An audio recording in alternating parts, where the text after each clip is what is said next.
The cold darkness felt like home now. Commander Tae-ho had been sleeping in the ice for so long that he forgot what warmth felt like. His body floated in the cryopod, kept alive by machines that hummed quietly in the empty ship. The new dawn drifted through space like a ghost, forgotten by everyone who once knew its name. 50 years had passed since the Great Silence. 50 years since humanity disappeared from the galaxy like smoke in the wind. The war had been going badly for Earth and all human colonies. The alien fleets were winning. The Valak Empire and the Thraxian hegemony had joined forces to crush humanity once and for all. Their ships filled the stars like angry wasps, pushing human forces back to their home system. Then, one day, everything went quiet. Human ships stopped talking. Human planets stopped answering calls. Earth itself became surrounded by a strange energy wall that no one could break through. The aliens waited for months, thinking it was some kind of trick. But the silence continued. Years passed, and still nothing. The galaxy began to believe that humans had destroyed themselves rather than surrender. The new dawn had been far from Earth when the silence began. Tae-ho and his crew of 12 were studying a dead star system, looking for resources to help the war effort. When they tried to contact Earth, they got nothing. No signals, no messages, just empty space where their civilization used to be. They tried to go home, but the energy wall around Earth pushed them away. Their ship was not strong enough to break through. With nowhere else to go and their supplies running low, Tae-ho made the hardest choice of his life. He ordered everyone into cryo-sleep. The ship's computer would keep them alive and wake them if anything changed. That was 50 years ago. Now, something was changing. Deep in the ship's systems, alarms began to sound. The dying star they orbited was having fits of anger, throwing out waves of energy that made the ship shake. These solar storms were stronger than usual, and they were damaging the new dawn's old systems. Warning lights flashed red in the cryo bay. The ship's computer, an old AI called Aria, had to make a choice. The power systems were failing. If all 12 crew members stayed asleep, none of them would survive.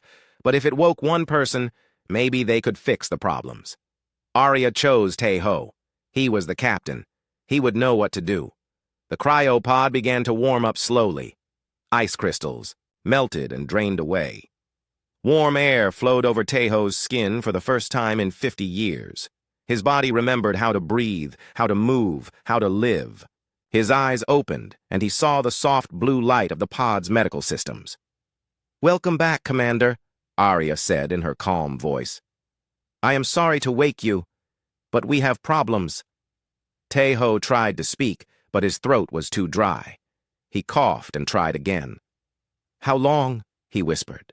50 years, 3 months, and 16 days, Aria replied. "The solar storms have damaged our power systems. I had to choose between waking one person or losing everyone."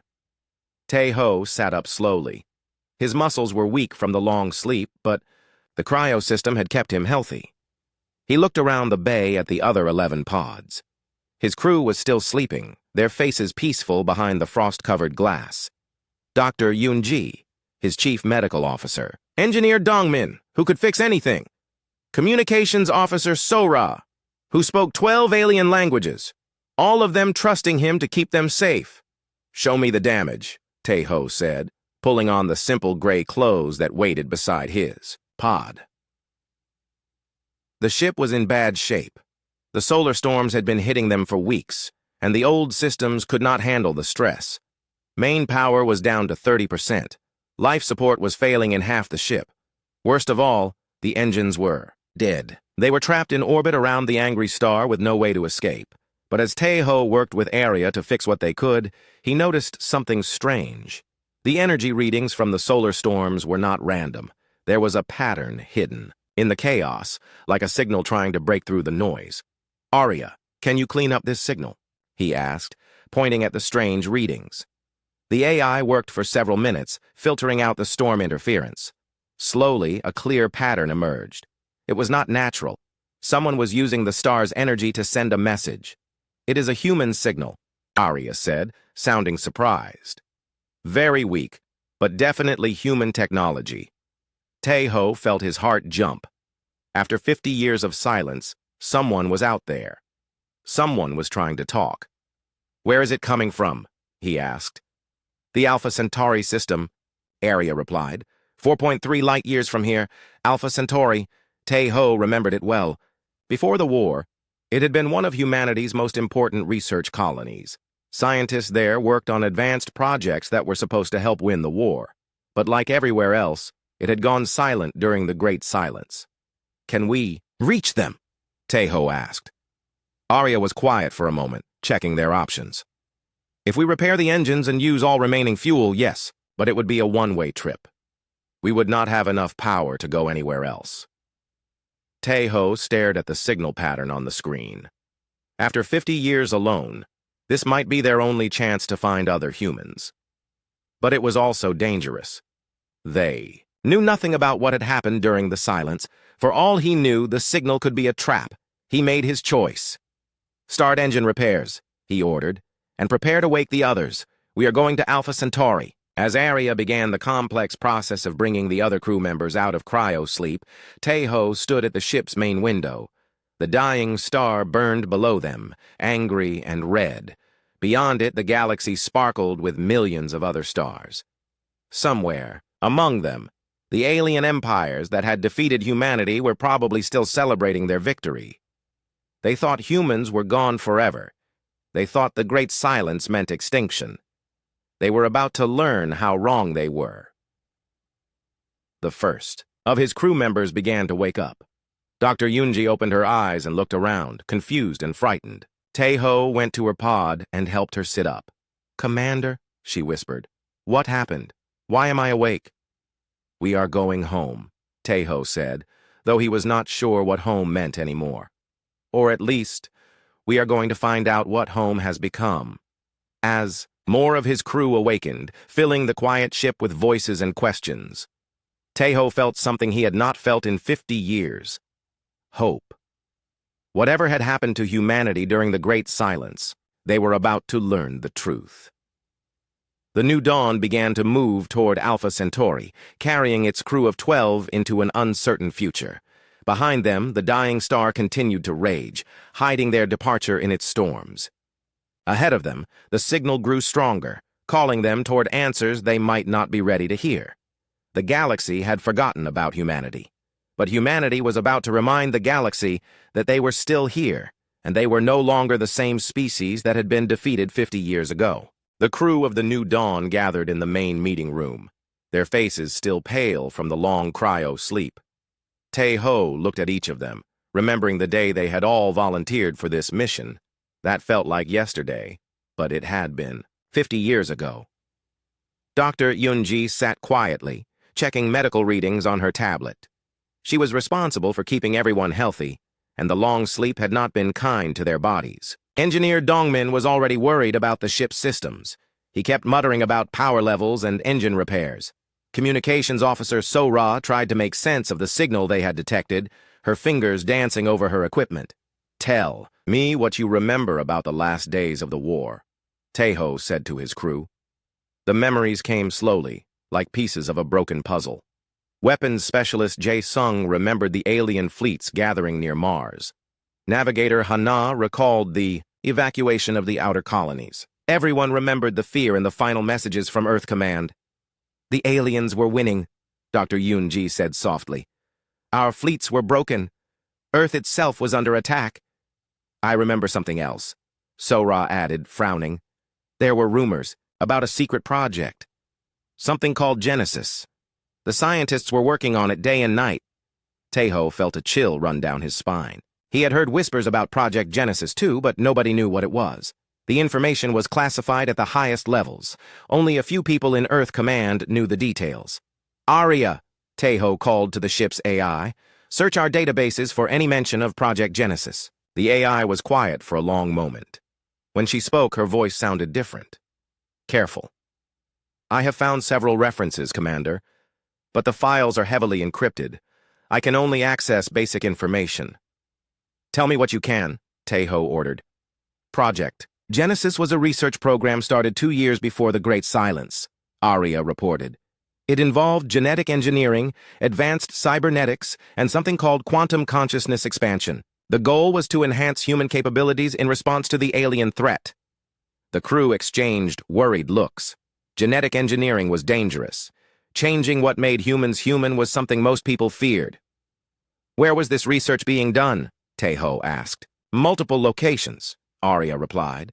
But the largest facility was at Alpha Centauri, the same place the signal was coming from. Taeho felt his stomach tighten. After 50 years of silence, the first human signal came from a place where scientists had been trying to change humanity itself. How long until we reach Alpha Centauri? He asked Dong Min. The engineer checked his calculations. With our damaged engines, about 6 days. But, Commander, we have another problem. I have been monitoring long-range sensors. There are ships moving in this sector. Human ships? Taeho asked hopefully. No, Dong Min said grimly. Velak Patrol? Vessels. 3 of them, heading this way. The Velak Empire, one of the 2 alien powers that had defeated humanity. Taeho remembered their ships well, sleek, fast, and deadly. If they detected the new dawn, there would be no escape. How much time do we have? Taeho asked. Maybe 12 hours before they are close enough to scan us, Dong Min replied. Can we avoid them? Dong Min shook his head. Not with our current engine power. We are too slow, and they know these space routes well. Taeho made a quick decision. Take us into the asteroid field near the 4th planet. We will hide there until they pass. The new dawn limped toward the asteroid field, using minimal power, to avoid detection. The crew worked quietly, afraid that even their voices might somehow give them away. Through the ship's windows, they could see the ancient rocks floating in space like sleeping giants. As they hid among the asteroids, Sora continued working on the signal from Alpha Centauri. She had cleaned it up enough to hear actual words, but what she found made her hands shake. Commander, she called softly. You need to hear this. The message was broken and full of static, but the voice was clearly human.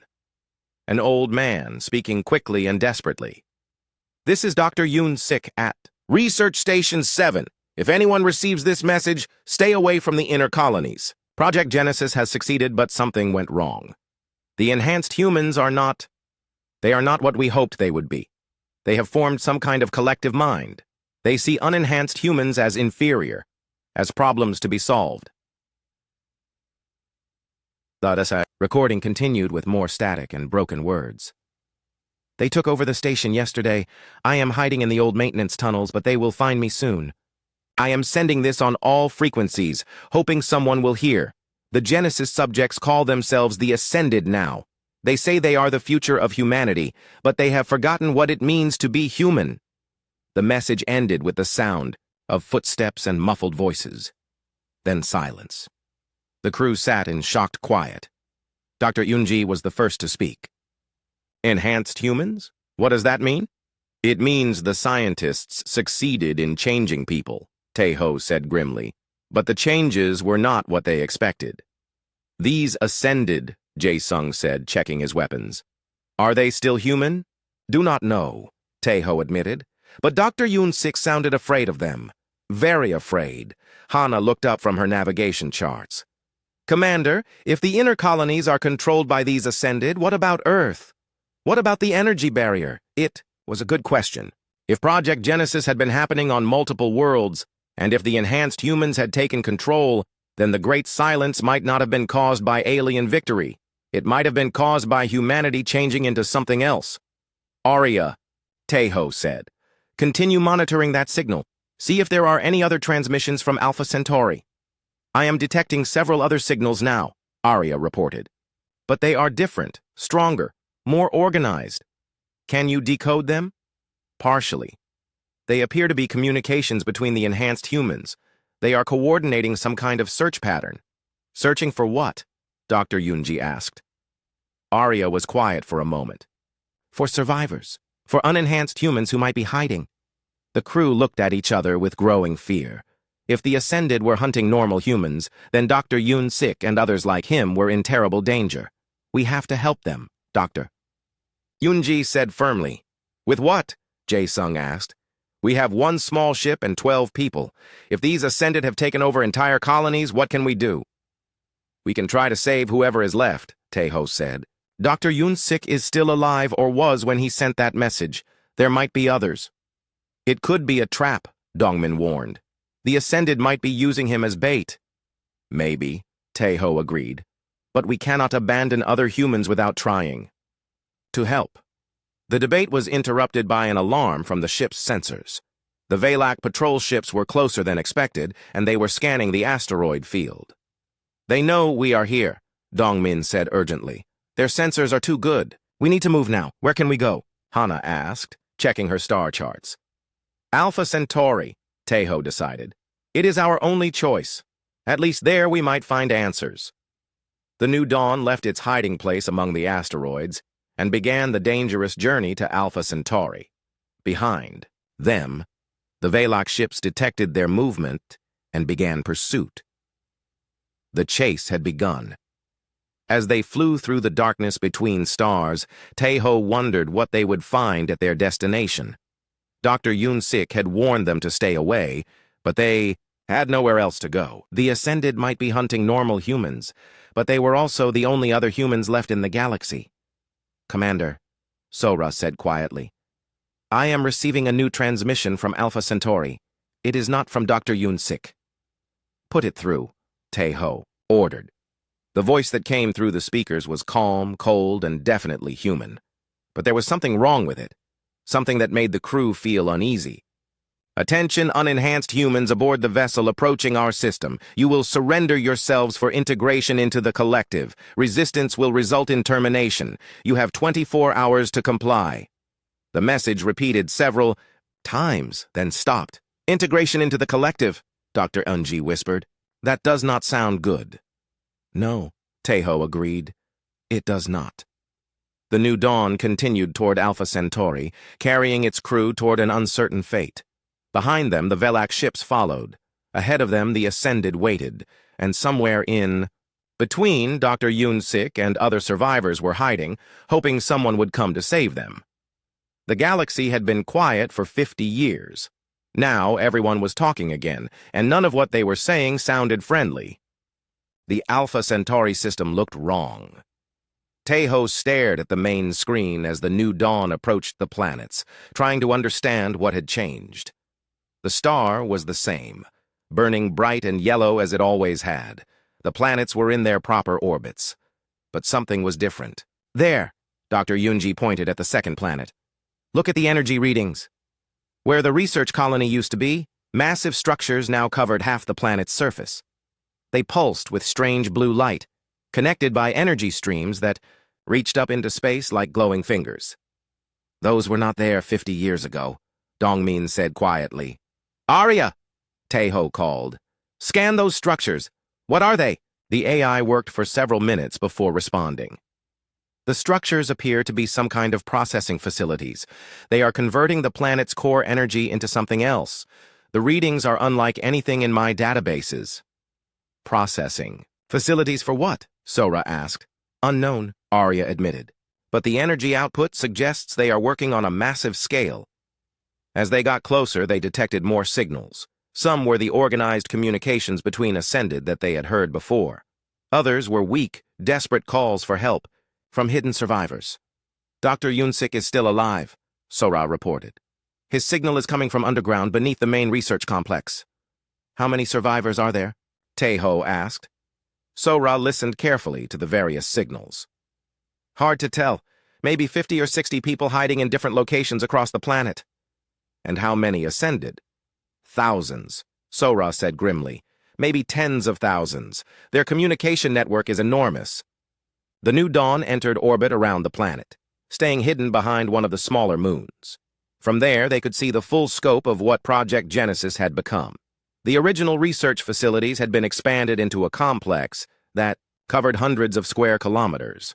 Ships moved between the surface and orbital stations, all of them using technology that looked both human and alien at the same time. We need to get down there, Taeho decided. Dr. Yoon-sik might have answers about what happened. It is too dangerous, Jae-sung argued. We would be walking into a trap. Maybe, Taeho agreed. but we came here to find the truth. Dr. Yun-sik is the only person who might be able to tell us what Project Genesis really was. They spent hours planning their approach. The planet's surface was covered with sensors that would detect any normal landing. But Arya found something interesting in the old survey records. The original research complex had been built on top of natural cave systems. If Dr. Yun-sik was hiding in the maintenance tunnels, those tunnels might connect to the caves. We can land in the caves and approach from underground, Hana suggested, studying the geological surveys. That could work, Dongmin agreed, but we will need to take the shuttle. The New Dawn is too big to hide in the cave system. Taeho selected a small team for the mission. Dr. Yoonji would come because they might need medical expertise. Jae-sung would provide security. Sora would handle communications. The rest of the crew would stay with the ship, ready to escape if things went wrong. The shuttle trip to the planet's surface was tense. They had to avoid several ascended patrol ships, hiding behind asteroids and using minimal power. When they finally reached the cave entrance, they found something unexpected. "There are already people here," Dr. Yoonji whispered, pointing at the crude shelters built in the cave mouth. Survivors. A group of 12 humans, all looking thin and frightened. They had been hiding in the caves for months, surviving on whatever food they could find. When they saw Taeho and his team, several of them started crying. "You are real," one woman whispered. "We thought we were the last ones." Her name was Mi Young, and she had been a technician at the research facility. She told them what had happened during the final days of Project Genesis. "The first volunteers went through the enhancement process 2 years ago," she explained. "At first, everything seemed to work perfectly. They were stronger, smarter, faster. They could solve problems that had puzzled us for years." "What went wrong?" Dr. Yoonji asked gently. "The neural connections," Mi Young said, shivering despite the cave's warmth.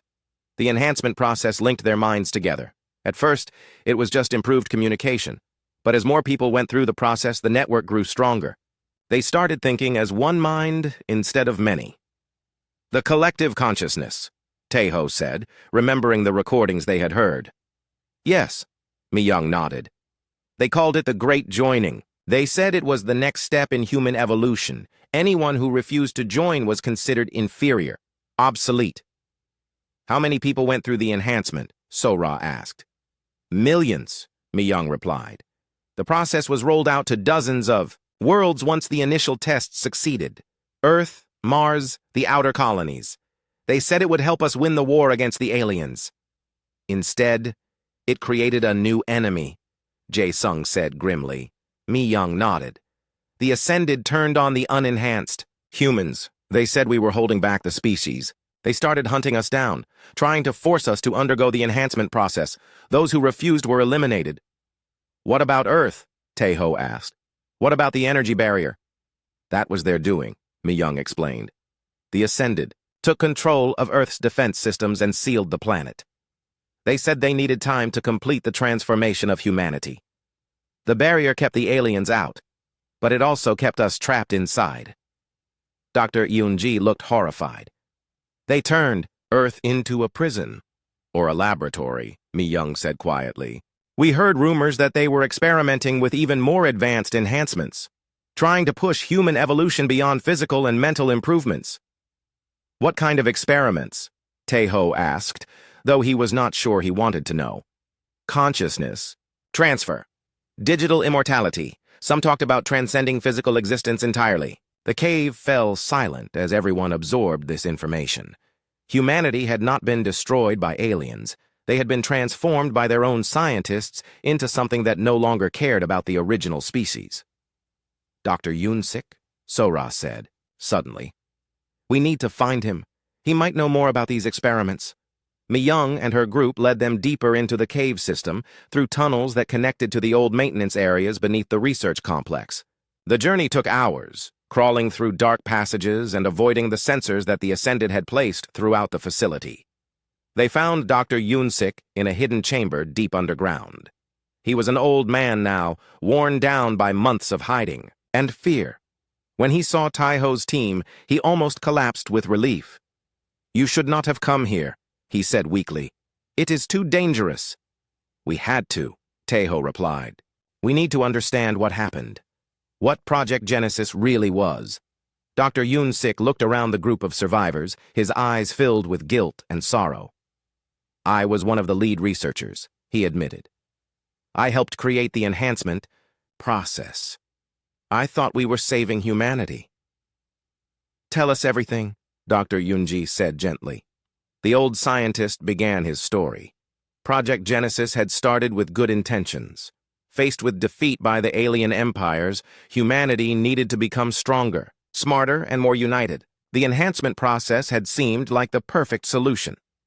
The neural linking was supposed to be limited, Dr. Yoon-sik explained. Just improved communication and coordination, but consciousness is more complex than we understood. The links created feedback loops that amplified certain thought patterns while suppressing others. What kind of thought patterns? Taeho asked. Logic over emotion, efficiency over compassion, the collective good over individual rights. The enhanced humans became perfectly rational, but they lost their humanity in the process. Can the process be reversed? Dr. Yoonji asked hopefully. Dr. Yoon-sik was quiet for a long moment. I have been working on that question for months.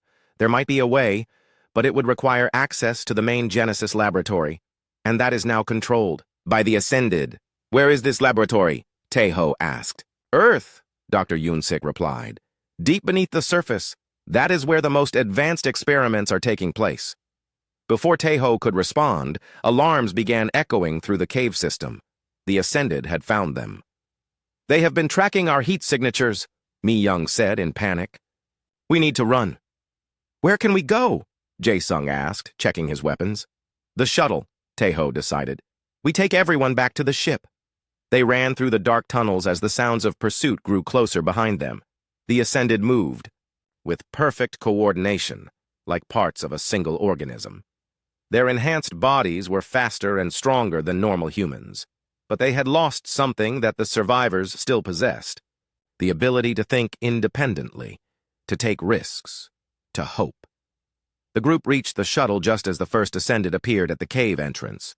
These enhanced humans looked normal, except for their eyes, which glowed with a faint blue light.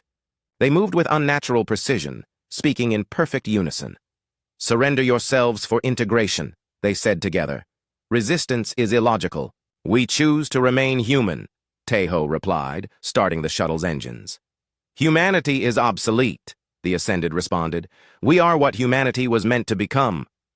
The shuttle lifted off as more Ascended arrived at the cave. Some of them tried to follow in their own vehicles, but Jae-sung had sabotaged the landing platform.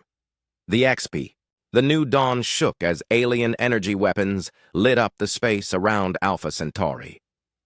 Taeho watched from the bridge as the Velak and Thraxian fleets attacked the orbital stations above the planet. The aliens had not expected to find anyone here, but the Ascended facilities were too valuable to ignore. Get us out of here, Taeho ordered Hana. Move toward the outer planets. The aliens are blocking the main hyperspace routes, Hana replied, her fingers dancing over the navigation controls.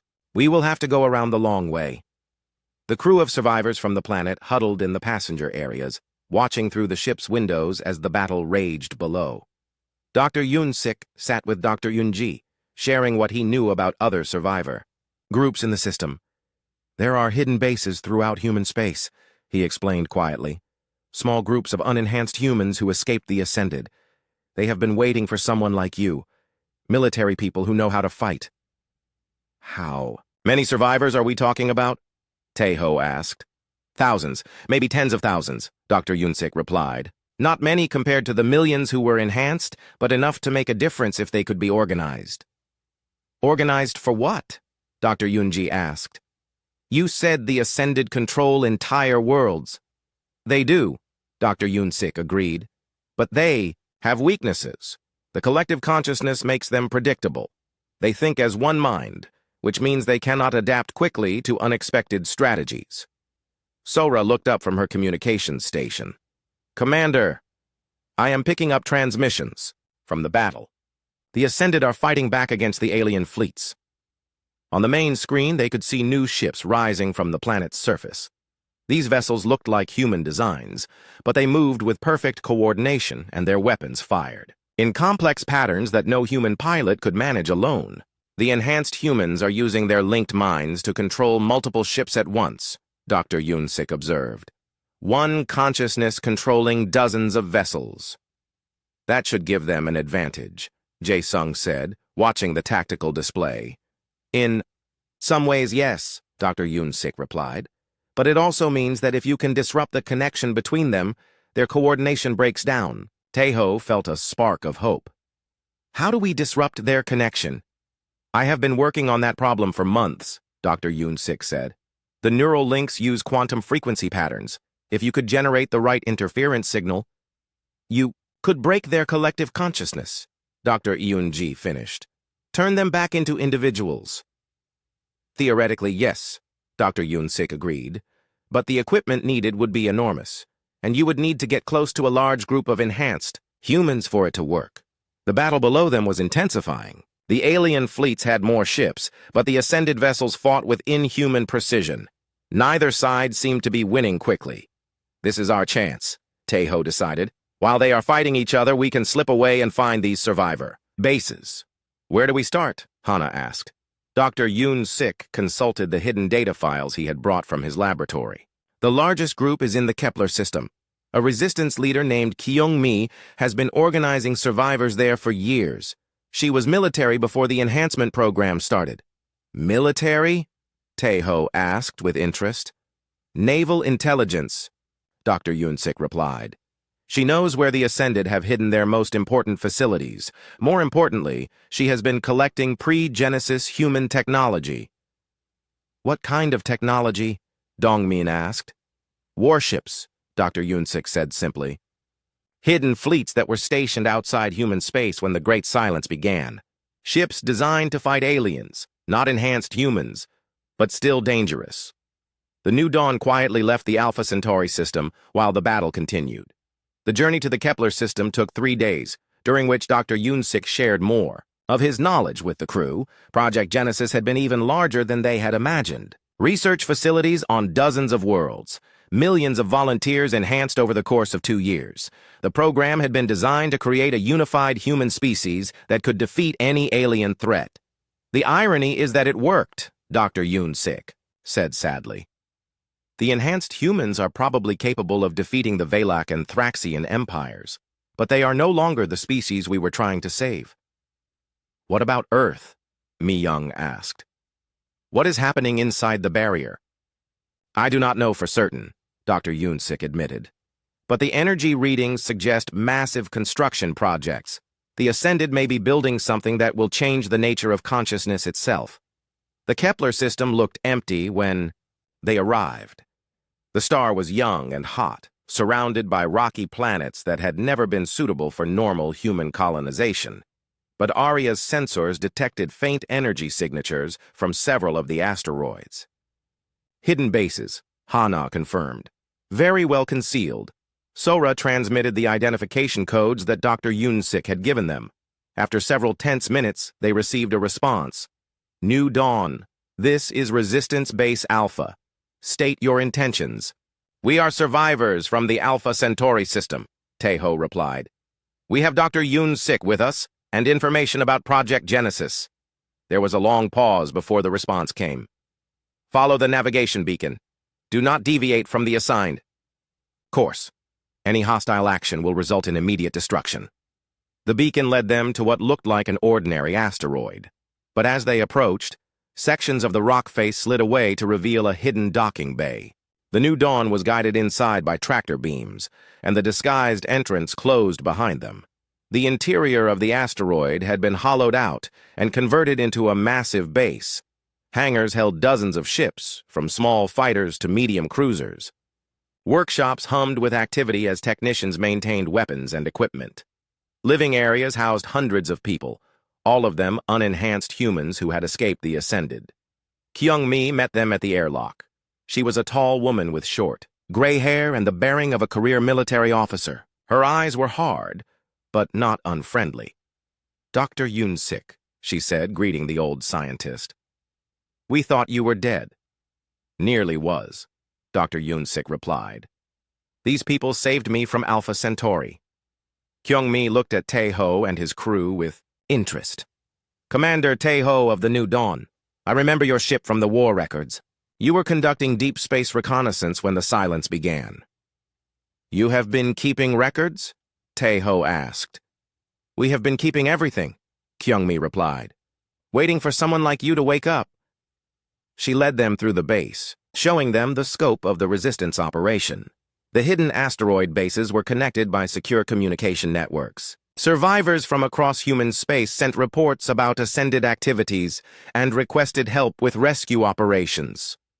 How many people are you hiding here? Dr. Yoonji asked. This base has 800 residents, Kyung-mi replied. Across all our facilities, we have maybe 15,000 survivors. Not many, but we are growing. 15,000, Tae-ho repeated, against millions of enhanced humans. The numbers are not in our favor, Kyung-mi agreed. But we have advantages they do not expect. She brought them to a secure briefing room where the walls were covered with star charts and tactical displays. The scope of the Resistance Intelligence Network was impressive. We have been tracking ascended movements for years, Kyung-mi explained. They are not as unified as they pretend to be. There are different factions within the collective consciousness, each pursuing different goals. What kind of factions? Tae-ho asked. Some want to enhance all remaining humans and expand into alien space, Kyung-mi replied. Others believe that physical existence is limiting and want to transfer all consciousness into digital form. A few think that the collective itself needs to evolve beyond individual minds entirely. They are arguing with themselves, Sora asked. In a way, yes, Kyung-mi said. The collective consciousness is not as perfect as they claim. Different enhancement procedures created different neural patterns. Those patterns sometimes conflict with each other. Dr. Yoon-sik leaned forward with interest. That could be the key to the disruption technology I have been developing. If we can amplify those existing conflicts, you could break apart the collective, Kyung-mi finished. Turn their unity into chaos. What would we need to make that work? Tae-ho asked. Access to a major ascended facility, Dr. Yoon-sik replied. Somewhere with a large concentration of enhanced humans, and we would need a way to get close without being detected. Kyung-mi smiled grimly. I think we can help with both of those problems. But first there is something else you need to see. She led them deeper into the asteroid to a section that was heavily guarded. Behind thick blast doors lay a series of hangars containing ships that made Tae-ho's heart race with recognition. Human dreadnoughts, the massive warships that had been humanity's answer to alien capital ships during the war. 5 of them, hidden, away and maintained by resistance engineers. We have been preparing for this moment for years, Kyung-mi said, waiting for the right time to strike back. But we needed someone with the tactical knowledge to coordinate an attack. An attack on what? Tae-ho asked, though he suspected he already knew the answer. Earth, Kyung-mi replied. The heart of the Ascended Collective. If Dr. Yoon-sik is right about his disruption technology, we might be able to break their hold on the enhanced humans. Turn them back into individuals who Dr. Yoon-ji worked day and night in the Resistance Laboratory, trying to understand Dr. Yoon-sik's research. The old scientist had brought fragments of data about the quantum frequencies that connected the ascended minds. If they could build a device to disrupt those frequencies, they might be able to break the collective consciousness. The neural links work like radio signals, Dr. Yoon-sik explained, pointing at the complex equations on the lab's screens.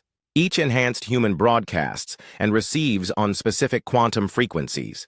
The collective consciousness emerges from the interaction of all those signals.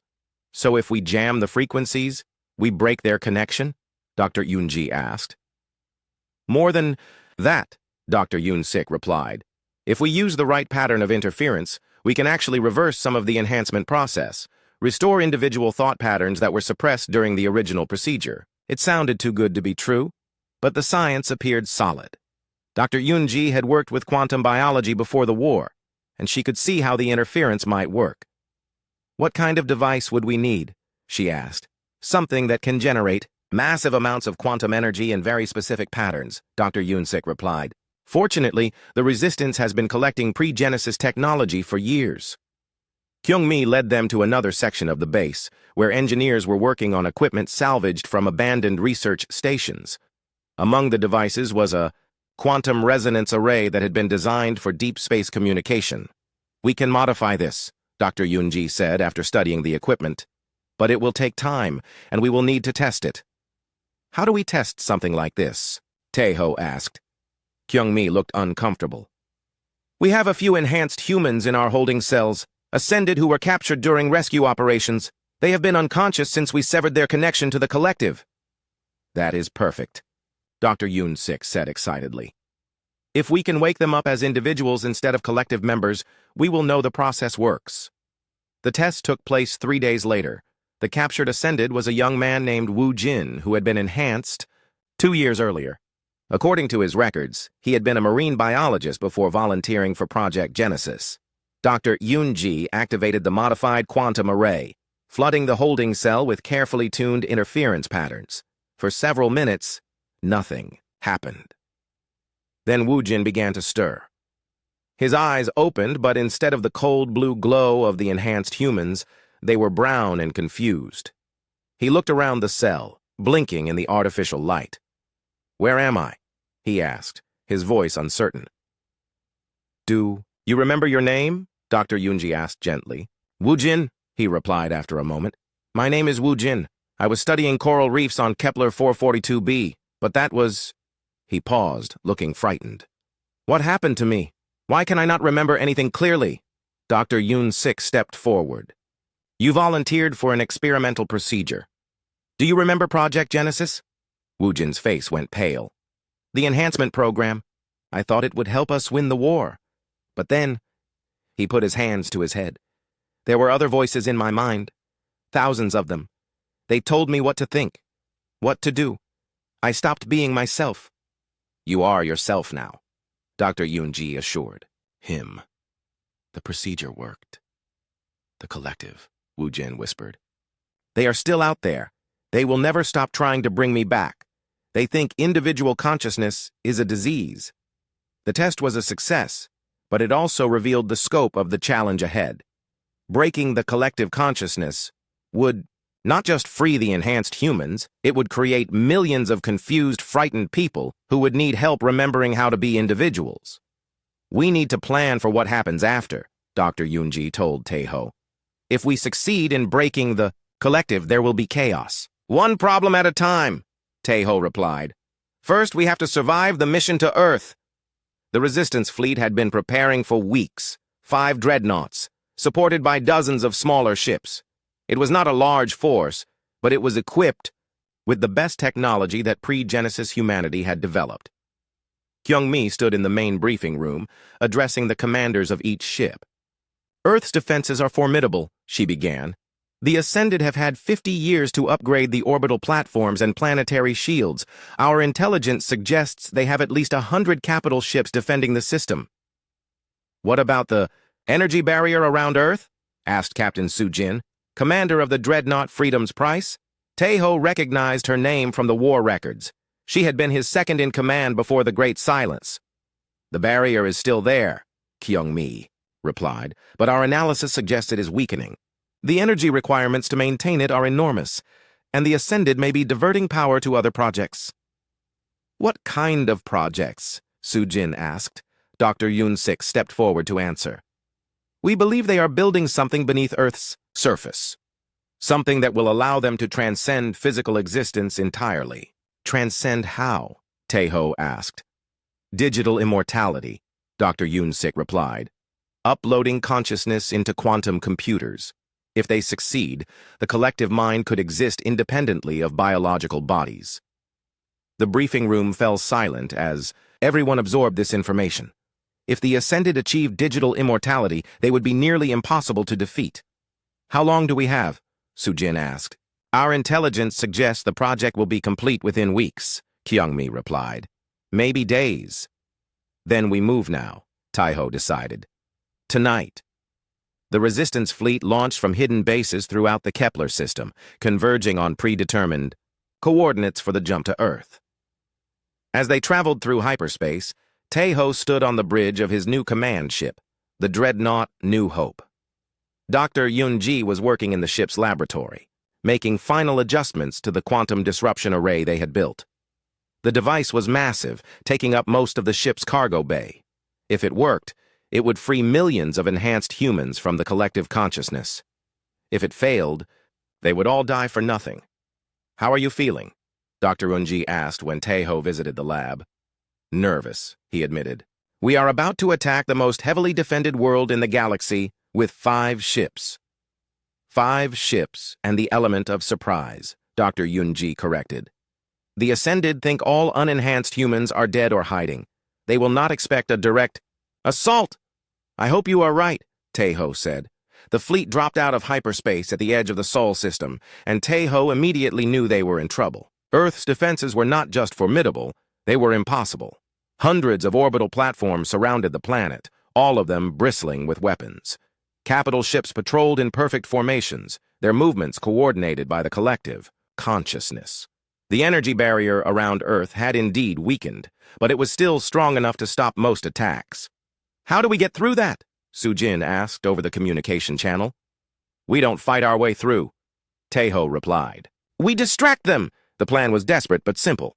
4 of the dreadnoughts would attack the outer defenses, drawing the Ascended fleet away from Earth. The New Hope would use the chaos to slip through the barrier and reach the planet's surface. "You will be on your own down there," Kyung-mi warned from her ship. "We might not be able to extract you." "I understand," Taeho replied. "Just give us enough time to activate the disruption array." The battle began with a massive barrage from the Resistance fleet.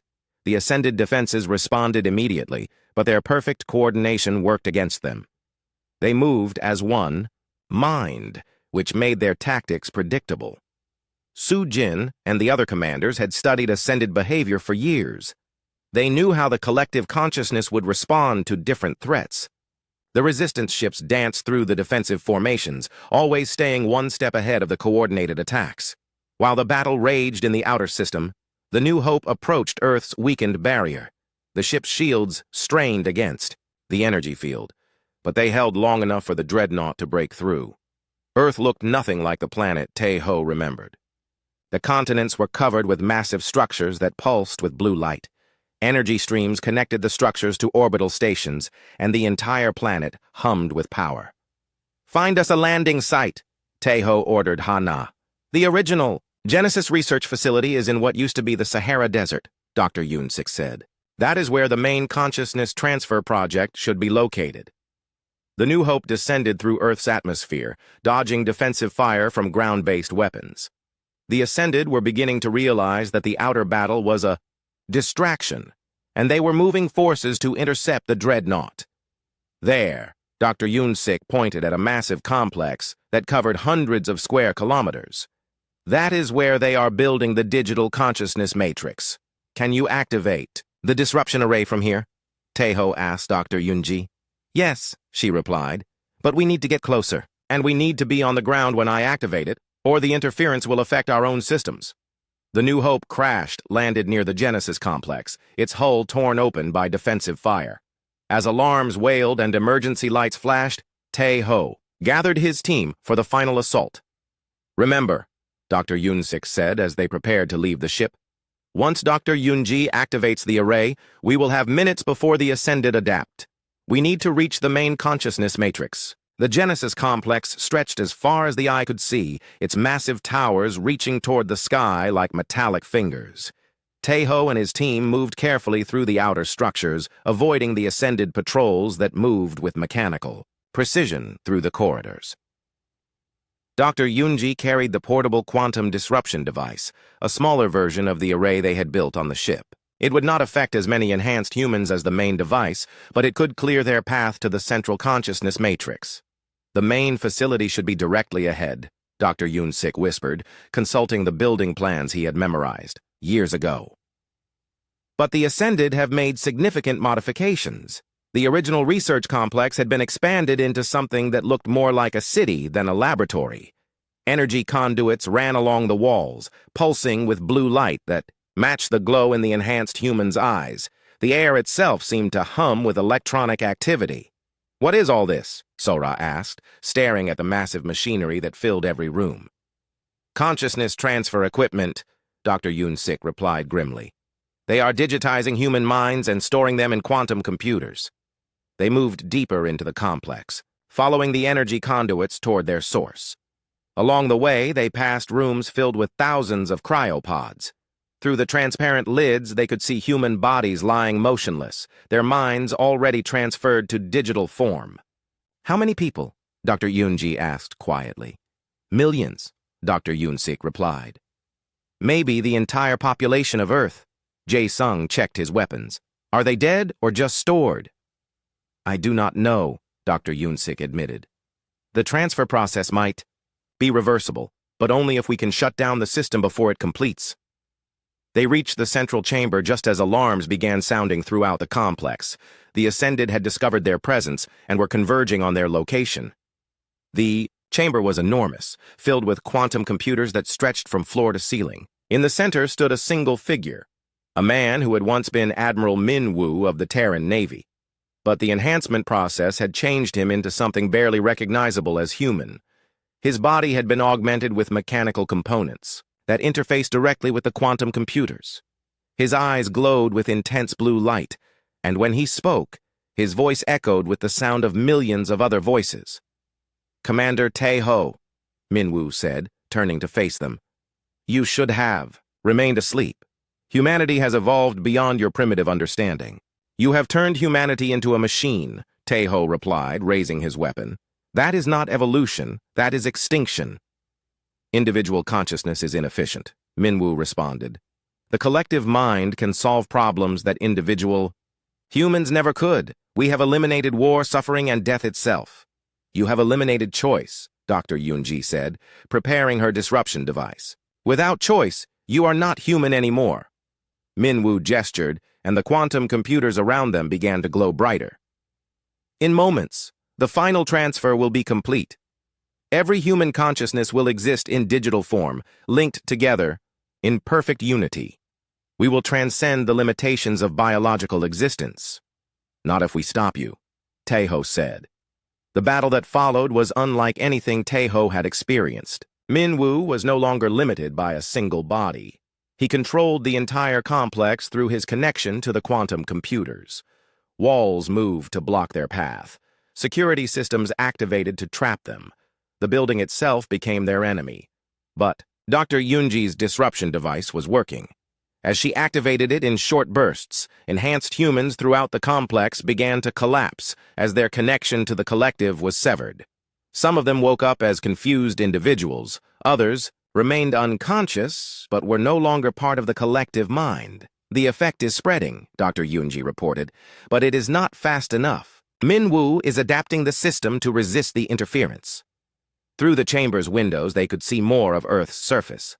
The disruption effect was rippling outward from their location, but the consciousness transfer process was accelerating. To compensate, it was a race between freedom and digital imprisonment. "I can amplify the signal," Dr. Yunsik said suddenly, "but I need to interface directly with the quantum computers." "That could kill you," Dr. Yunji warned. "It could also free everyone," Dr. Yunsik replied. "Is that not worth the risk?" Before anyone could stop him, the old scientist ran toward one of the quantum computer terminals. Min-woo tried to stop him, but Jae-sung and Sora provided covering. Fire, forcing the enhanced admiral to take cover. Dr. Yunsik reached the terminal and began connecting his portable computer to the quantum system. Immediately, energy began flowing through his body as he interfaced with the collective consciousness. "I can see them all," he said, his voice filled with wonder and pain. "Millions of minds, trapped in digital prison. They want to be free, but they cannot remember how to be individuals. Can you help them?" Tae-ho asked, still fighting off the security systems that Min-woo was sending against them. "Yes," Dr. Yunsik replied, "but the process will overload the entire system. The quantum computers will be destroyed, and anyone still connected will die," Dr. Yunji finished, "including you." "I helped create this nightmare," Dr. Yunsik said sadly. "Let me help end it." He began the amplification process, and the effect was immediate. Throughout the complex, enhanced humans began collapsing as their connection to the collective was severed. In the chambers filled with cryopods, the stored consciousness began returning to their biological bodies. Min-Woo screamed in rage and pain as his collective mind began fragmenting into millions of individual thoughts. He tried to stop the process, but Dr. Yoon-sik had created a cascade effect that could not be reversed. "You are destroying everything we have built," Min-Woo said, his multiple voices becoming confused and chaotic. "I am setting it free," Dr. Yoon-sik replied. The quantum computers began overloading, their cooling systems failing as massive amounts of energy flowed through them. Explosions echoed through the chamber as the digital consciousness matrix collapsed. "We need to get out of here!" Tae-ho shouted over the noise. "Go!" Dr. Yoon-sik said, still connected to the terminal. "I need to maintain the connection until the process is complete." Dr. Yoon-ji tried to disconnect him, but the old scientist pushed her away. "This is my choice," he said firmly. "Let me make it count." They ran from the chamber as the entire complex began collapsing around them. Behind them, Dr. Yoon-sik maintained his connection to the quantum computers, using his own life force to ensure that every trapped consciousness was freed. The explosion that followed lit up the sky like a second sun. The Genesis complex was destroyed, taking with it the collective consciousness that had enslaved millions of humans. The energy wave from the destruction spread across Earth and beyond, severing the quantum links that connected enhanced humans throughout the galaxy. In space above Earth, the ascended fleet stopped moving in perfect coordination. Individual ships began to drift as their pilots remembered how to think for themselves. On the surface, millions of people woke up in their cryopods, confused and frightened but human again. Tae-ho and his team were thrown clear of the explosion by the blast wave. As they picked themselves up from the rubble, they could see the changes already beginning. The blue glow was fading from the remaining structures. The humming of quantum computers was replaced by the voices of newly awakened humans calling out, in confusion. "Did it work?" Dr. Yoon-ji asked, checking her instruments. "The collective consciousness is gone," Sora confirmed, listening to the chaos of individual voices on the communication channels. "They are all individuals again." "But they need help," Jae-ho said, watching as confused former Ascended stumbled out of the ruined buildings. "They have been part of a collective mind for years. They do not remember how to be alone in their own thoughts." The rescue and recovery process took months. The resistance fleet, no longer fighting coordinated Ascended forces, was able to land and begin helping the newly freed humans. Medical teams worked around the clock to treat people who had been unconscious in cryopods for years. Counselors helped former Ascended readjust to individual consciousness. Some of the enhanced humans retained their physical improvements, increased strength, enhanced intelligence, improved senses. But they had regained their individual personalities and the ability to make their own choices. They became a new branch of humanity, still human, but different from those who had never been enhanced. Others chose to return to their original baseline human form, using medical procedures to reverse the genetic modifications. They wanted to be exactly as they had been before Project Genesis began. A third group emerged from the ruins of Earth's deep laboratories, humans who had been transformed even further than the Ascended. They called themselves the Transcended, and they seemed to exist partially outside normal space and time. They were still human in their own way, but they could manipulate matter and energy in ways that seemed impossible. 6 months after the liberation of Earth, Tae-ho stood in the rebuilt assembly hall where representatives from all 3 branches of humanity were meeting to decide their future. The baseline humans, the enhanced humans, and the mysterious Transcended all had different ideas about what humanity should become. "We cannot go back to what